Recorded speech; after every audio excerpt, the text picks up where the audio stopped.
Underdog Fantasy continues to be one of the most fun, most versatile, and easiest ways to make some money while watching your favorite sport. And if you don't know what Underdog Fantasy is, it's daily fantasy. You come in here, you say higher or lower than any of the numbers you see on the screen, you slap a few of them together, and you can make some very real money. They'll even give you free money to play.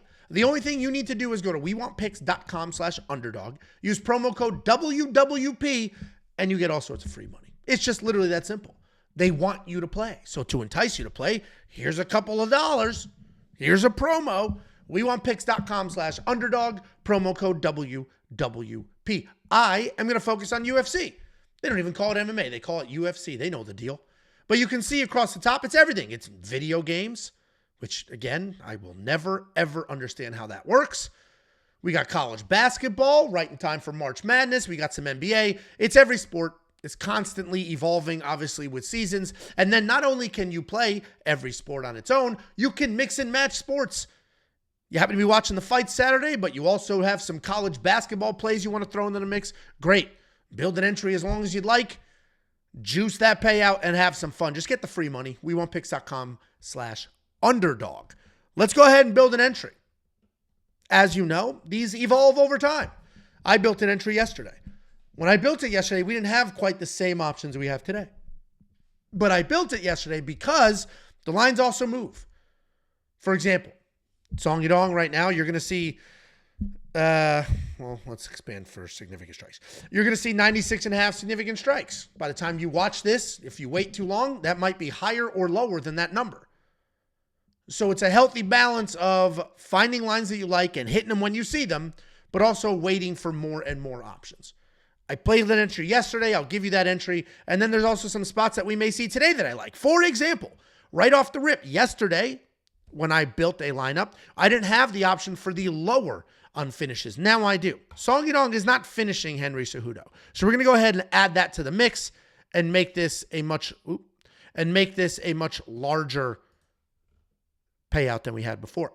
If we continue to work our way down, I don't like anything on the Henry Cejudo side. If we look at his takedown lines, he's going to need 3. I just don't know. Obviously, he's an Olympic wrestler, but he's getting a little older. Song Yadong's fast. He's clean. He's young. I don't know. We're going to leave that alone. If we look at Anthony Hernandez, I think this fight does go to a decision. So let's go ahead and add the higher on the fight time, 14.99 minutes. If you look on the other side, Brendan Allen, obviously you're going to get some juiced payouts if he finishes, but I don't think he will. If you look at Jean Silva, we had the fight minutes at 11. When I did this yesterday, it was 10. But now we're at 11. And what they've added here is alternate lines. So you can see here 1x at 11 fight minutes. But if I'm like, you know what? Let's just play it safe. We could do 0.69x on more than 5. So let's go ahead and do that. Let's play it safe. 0.69x on lower than 5 fight minutes. If we continue to work our way down, we got Melsik Bagdasaryan. He's on the other side of that fight. I think he's going to land more than 39.5 significant strikes. This is high-level kickboxer versus high-level kickboxer. I don't think this is just going to be a plant your feet brawl and somebody's going to get knocked unconscious. I think they take their time. I think they work on the outside. I think they both land clean. They both have some success. Ultimately, I think Jean Silva's going to win. But the reality is Melsik Bagdasaryan is a high-level kickboxer who has been fighting as a professional kickboxer long before making the leap to MMA. And now that he's fighting another guy who's not looking to take him down, we may end up in a situation where he's landing a good amount of significant strikes. 39.5 seems like a high number, but it is not if you look at the fight history. Let's work our way down. Alonzo Menafield. I'm going to leave everything alone here because we just don't know anything about Julius Walker yet. The guy's only been a professional fighter for 2 years. He only has 6 professional fights. This is a massive leap up in competition, but anytime you break down a young undefeated prospect, you just don't know. You have no idea. Is he 6-0 on his way to 30-0 or is he 6-0 on his way to 6-1? We don't know yet. We're going to leave it alone. Just watch that fight and enjoy. Work our way down. Rob Font, typically a very high volume guy, but short notice-ish. He was already on the card. He had some mix-ups. Jean Matsumoto added to the card. 10 years younger.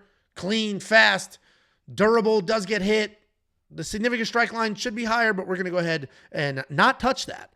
Let's go down to Ibo Aslan. If you look at Ibo Aslan, I do think he wins by finish. We're just going to go ahead and add that. I think he finishes Jan Kutalaba. And don't worry, guys, we're going to do the flex play. So even if something doesn't go our way, we'll be Gucci Smoochy. That's not a thing. Nobody's ever said that before. If we continue to work our way down, we got Ricky Simone. I do think Ricky can get 2 takedowns. So we're going to go ahead and grab that. If you watch the Prize Picks video, his line was higher. It was 2.5. So he needed 3 takedowns. Here we only need 2 takedowns. I think he can get 2 takedowns. That's about the number he's getting in every fight. He's getting 2 takedowns for the most part. Wins and losses, he's getting to 2. Getting to 3 is a whole nother step up. Javid Bajarat's a very good defensive wrestler. I think over the course of 15 minutes, Ricky can get 2. If you don't like the 2 takedowns, let's do the higher on 42.5 significant strikes. Because he cruises past that number in every fight as well. Whether he gets the takedowns or not, he can land 42.5 significant strikes. And we've seen that in past fights. So what I'm going to do is instead of the higher than 1.5 takedowns, which I do think will hit, the payout is better with 42.5. So we're going to go ahead and jump on that. If we work our way down, that's basically going to be the entry. Mansoor Abdul Malik, if you do higher on a knockout, you'll get 0.72x. I'm going to leave that out. If it was higher on a finish, I would, but for all we know, there could be a submission here. He's not really a submission kind of guy, and I imagine the hands are going to get it done, but we're going to leave that alone. A lower on a finish for the Nick Klein side would have been a nice line for us to hit, but you can't always get what you want, but you might just get what you need. Here is our payout. We're going to throw $20 at this. If I say let it ride, and I'm 100% sure this is going to hit, our payout would be 16.2x. And on $20, that's $324. I am not that foolish. I understand these are fist fights and anything can happen. So we're going to 11.57x. $20 of this is going to win us $231.40. We hit last week. Let's go ahead and hit again this week. And let's take a look. We got Song Yadong lower than a half a finish. I do not think he's finishing our man Henry Cejudo. I do think Anthony Hernandez fights to a decision. I think Jean Silva fights past the first round. And remember, we adjusted the fight minutes there, which did adjust the payout, but it obviously gave us a whole bunch of insurance. We got Jean Silva higher than the fight time, as I mentioned. Melsik Bagdasaryan, the other side of that fight, he needs to land 40 significant strikes, which I do think he does. Ibo Aslan likely finishes Iwan Kutalaba. And Ricky Simone has to get those hands going. This is my entry. If you like it, great. If you don't, it's okay. Get your free money and build your own entry. Get the free money. If you've never played this before and you just stumbled across this video, I promise you Underdog Fantasy is pretty fun. You can do these long tail, try to 40 times your money, or you can do nice and safe. Pick 2. Throw $20 at it, get 40 back. You doubled your money. WeWantPicks.com/underdog, promo code WWD.